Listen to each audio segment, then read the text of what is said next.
ಇತ್ತೀಚೆಗೆ ನೀವೇನಾದ್ರೂ ಕಳ್ಕೊಂಡಿದ್ರೆ, ಯಾರನ್ನಾದ್ರೂ ದೂರ ಮಾಡ್ಕೊಂಡಿದ್ರೆ, ಅಥವಾ ಅವ್ರು ನಿಮ್ಮನ್ನ ದೂರ ಮಾಡಿದ್ರೆ, ದಯವಿಟ್ಟು ನಾನು ಹೇಳೋದನ್ನ ಒಂದು ನಿಮಿಷ ಕೇಳಿ. ಯಾಕೆಂದ್ರೆ I am telling you from my experience. I experience from few years.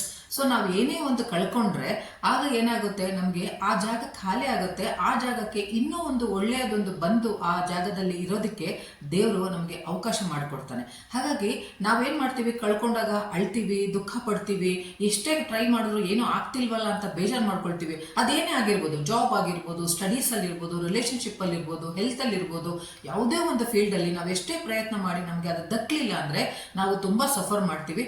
But ನಾನು ಹೇಳೋದನ್ನ ಕೇಳಿ, I am telling you from my experience. ಸ್ವಲ್ಪ ದಿನ ಆರಾಮಾಗಿದ್ಬೇಡಿ, ತಲೆನೇ ಕೆಡಿಸ್ಕೋಬೇಡಿ, ಅಳಕ್ಕೂ ಹೋಗ್ಬೇಡಿ, ಬೇಜಾರು ಮಾಡ್ಕೊಳಕ್ ಹೋಗ್ಬೇಡಿ, ಅದ್ರ ಕಡೆ ಕಾನ್ಸಂಟ್ರೇಷನ್ ಮಾಡಕ್ ಹೋಗ್ಬೇಡಿ.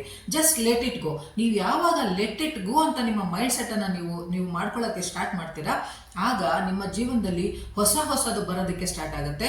ನಿಮ್ಮ ಜೀವನ ಇನ್ನ ಹೀಲ್ ಆಗೋದಕ್ಕೆ ಸ್ಟಾರ್ಟ್ ಆಗುತ್ತೆ. ನಿಮ್ಮ ಲೈಫ್ ಇನ್ನ ಚೆನ್ನಾಗಿ ಆಗೋದಕ್ಕೆ ಸ್ಟಾರ್ಟ್ ಆಗುತ್ತೆ. ಸೊ ಆ ತರ ಏನಾದ್ರೂ ನಿಮ್ಮ ಲೈಫ್ ಅಲ್ಲಿ ನಡೀತಾ ಇದ್ರೆ just give up, let it be ಅಂತ ಬಿಟ್ಬಿಡಿ. ಅದನ್ನ ಲೆಟ್ ಗೋ ಅಂತ ಬಿಟ್ಬಿಡಿ. ಅದ್ರ ಬಗ್ಗೆ ಜಾಸ್ತಿ ಯೋಚನೆ ಮಾಡಕ್ ಹೋಗ್ಬೇಡಿ. ಅದನ್ನ ಮತ್ತೆ ವಾಪಸ್ ತರೋದಕ್ಕೆ ಯಾವುದೇ ಕಾರಣಕ್ಕೂ ಪ್ರಯತ್ನ ಮಾಡಕ್ ಹೋಗ್ಬೇಡಿ. ಇದನ್ನ ಮಾಡಿ ನೋಡಿ, ಖಂಡಿತ ನಿಮ್ಗೆ ಖುಷಿ ಆಗುತ್ತೆ.